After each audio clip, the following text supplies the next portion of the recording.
Saya mau bertanya, baik.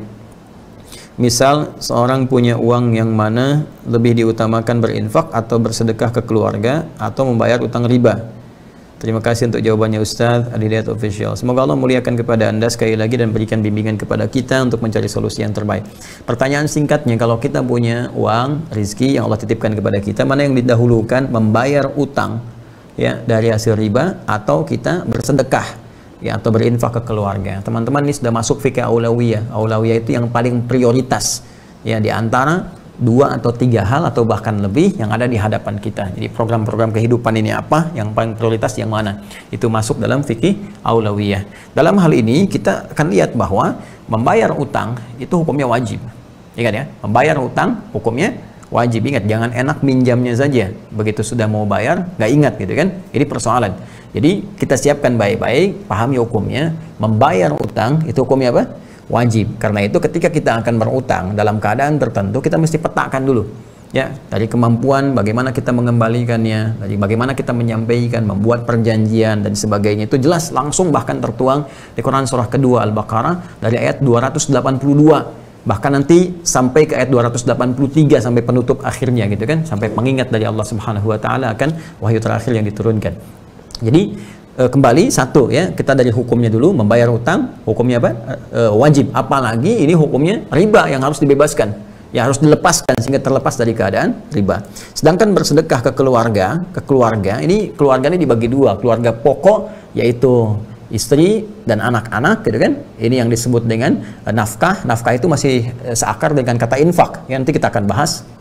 Dan yang kedua, ada di luar keluarga pokok kita yang sifatnya kita langsung dalam naungan kita, dalam pemeliharaan kita ya, tadi yang istri, anak, kemudian juga di dalam rumah kita. Yang kedua di luar itu ya, misal yang beda tempat tinggal dengan kita, ada ibu misalkan, ada keponakan, ada kerabat terdekat jauh, ada fakir, ada miskin ya, ada ibnu sabil dan sebagainya. Nah, ini perbedaan 2 hal ini. Kalau kita bikin cabangnya seperti ini, nanti baru kita gali hukumnya, kita pahami detailnya dulu, sehingga dengan pemahaman detail dan akar ini kita bisa memetakan hukumnya dengan baik. Satu, mana yang prioritas kita harus lakukan? Apakah membayar hutang, kan? Bayar hutang. Bahkan di sini hutangnya jenisnya riba lagi. Semoga Allah jauhkan kita dan lepaskan kita dari jerat-jerat riba. Kemudian di sini tadi pertanyaannya adalah berinfak atau sedekah. Nanti kita juga bisa bahas perbedaan infak dengan sedekah itu apa. Ini infak, dari infak ini saya buka begini, ada yang sifatnya wajib, ada yang sifatnya sunnah. Nah, sekarang perhatikan baik-baik teman-teman sekalian. Kalau kita melihat hukum bayar hutang, ini sudah hukumnya wajib, wajib dibayar. Oh, hati-hati. Ya, hati-hati ya teman-teman sekalian. Bayar utang hukumnya wajib. Berutang itu dalam konteks yang dibenarkan, dalam konteks dibenarkan, bukan riba, itu kan ada kebutuhan, itu mubah hukumnya. Bahkan kalau ada terkait dengan sifat-sifat kebaikan, hajat hidup dan sebagainya, itu bisa naik kadarnya dari wajib ke sunnah gitu kan, bahkan mohon maaf, dari mubah ke sunnah bahkan ke wajib dalam konteks-konteks tertentu yang memang berkaitan dengan hajat kehidupan ya, untuk melindungi jiwa atau nyawa. Tapi ingat, untuk membayar nggak ada turunan, dasar hukumnya wajib untuk mengembalikannya. Jadi kita temukan dulu, bayar hutang hukumnya wajib, apalagi melepaskan diri dari riba, yang riba ini sangat dilarang oleh Allah Subhanahu wa taala dengan redaksi yang sangat tegas. Maka kewajibannya jadi meningkat, kan? Kewajibannya jadi meningkat. Sedangkan infak ya, dengan sedekah. Sedekah ini nama umum. Saya tuliskan dulu begini, sedekah. Ya, jamaknya sedaqat. Nah, ini. Ya, sedekah, sedaqat. Dari akar kata infinitif kata kerja yang pertamanya dari kata sedekah, sesuatu yang benar. Sedekah membenarkan, tasdiq pembenaran, siddiq orang yang punya sifat senantiasa membenarkan pada kebaikan. Ya, sedekah ini segala jenis kebaikan yang membenarkan keadaan iman kita. Sehingga dalam fikih disebut kullu ma'rufin sedekah. Semua jenis kebaikan itu yang didasarkan pada nilai iman untuk membenarkan keadaan iman kita, itu disebut dengan sedekah. Jelas ya? Karena seseorang kalau telah beriman, maka imannya perlu dibuktikan. Apa pembuktian dari iman itu? Perbuatan baik. Karena orang yang punya iman, nanti imannya akan memancarkan cahaya kebaikan pada seluruh elemen tubuhnya. Jadi ketika iman masuk ke dalam mata cahayanya, maka mata akan dibimbing untuk melihat segala yang baik. Iman masuk ke dalam telinga, maka telinga akan dibimbing untuk mendengar yang baik-baik. Demikian ke lisan, ke tangan, sampai ke ujung kaki. Nah, ketika semua ini berbuat dalam bimbingan iman tadi yang membenarkan ada iman dalam diri kita, dibenarkan oleh perilakunya, maka pembenaran perilaku terhadap keadaan iman itu disebut dengan sedekah namanya.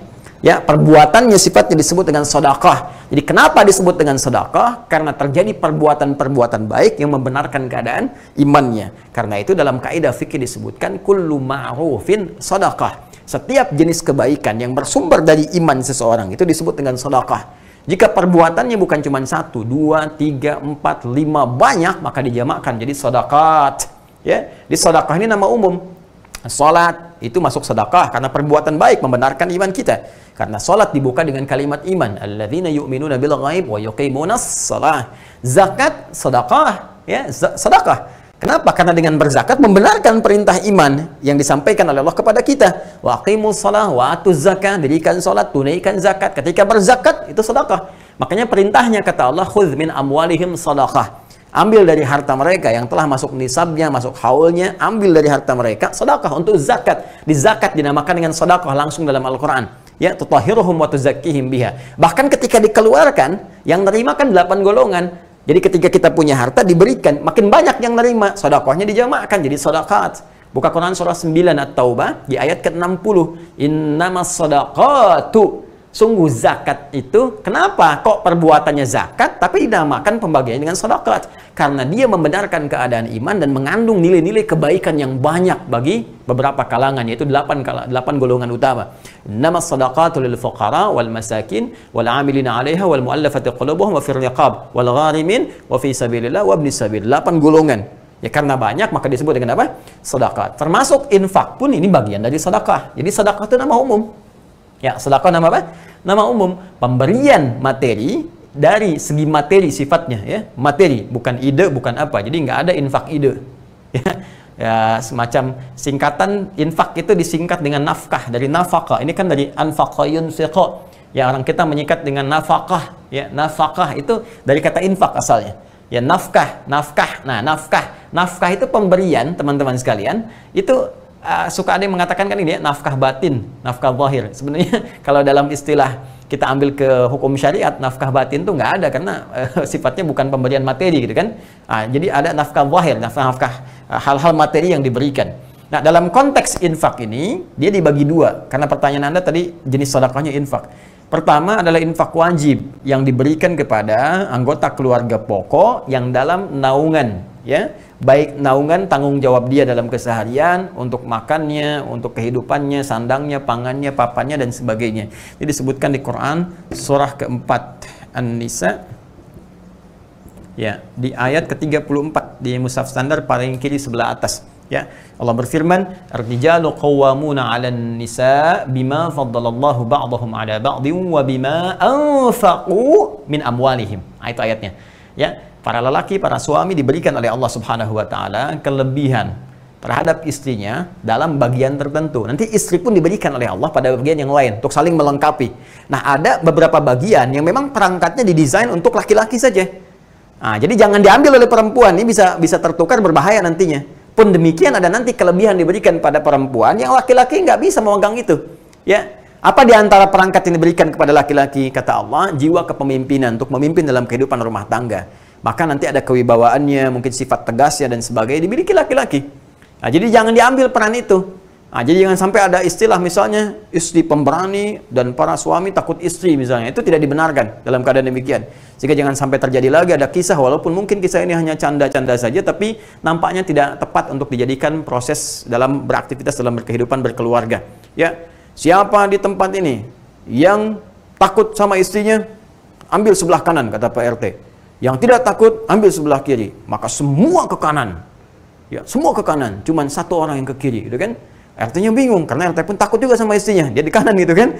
Dia tanya sama orang ini, kamu berani sama istri kamu? Karena di tempat itu terkenal hampir semua takut sama istri. Kata dia, kenapa kamu ke kanan? Kamu berani? Nggak takut sama istri? Ah, saya nggak tahu Pak, saya cuma disuruh istri saya ke kiri.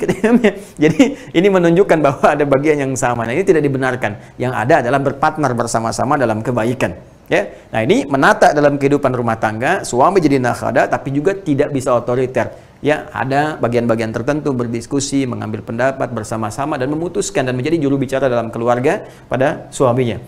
Yang kedua, wabima anfaqu min amwalihim, diberikan oleh Allah perangkat, ya perangkat yang sangat spesifik untuk mencari nafkah. Ini dia. Infak yang dalam bahasa kita disebut nafkah. Nafkah untuk keluarga, ini yang disebut dengan nafkah wajib ini.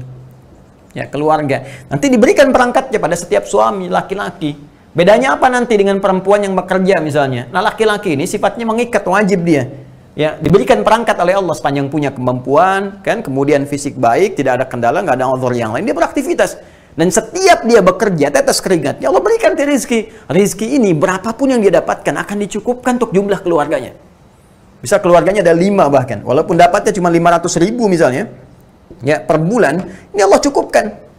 Bahkan dikirim tidak di sisi yang lain kalau dia beramal soleh dengan baik. Mungkin kesan kita dikirim oleh tetangga, atau ada yang lainnya, atau ada traktir, atau ada bonus. Ini bagian dari yang Allah berikan, dari ikhtiar yang dikerjakan. Ini cukup untuk 5 orang ini. Ya, beda dengan kasusnya kalau istri bisa yang bekerja. Hati-hati ya, hati-hati nih. Istri sepanjang ada kebutuhan, kewajiban yang melekat pada dia di rumah tangganya, maka kewajiban didahulukan. Dan suami yang bekerja. Tidak diperkenankan dia bekerja di luar yang mengabaikan tugas utama kewajibannya di rumah. Memberikan ASI kepada anak itu bagian dari kewajiban istri. Kan menyiapkan kebutuhan-kebutuhan suami yang sangat penting untuk kewajiban dia, itu juga bagian dari kewajiban istri. Jadi jangan sampai dia bekerja keluar, ini diabaikan. Sehingga terjadilah kekacauan dalam rumah tangganya. Anda itu kan nyari rezeki di luar untuk memperbaiki rezeki di dalam. Untuk apa Anda nyari harta banyak-banyak di luar kalau yang di rumah aja rusak? Nggak ada perhatian, nggak ada kasih sayang, nggak ada perhatian dan sebagainya. Ya, karena itu teman-teman sekalian, ini yang wajib nanti yang dikerjakan oleh laki-laki. Ya, maka kalau dia mendapatkan kemudian harta dari hasil kerja kerasnya, contoh dia bekerja seperti tadi, dapat misalnya 5 juta, taruhlah ya, dalam per bulan.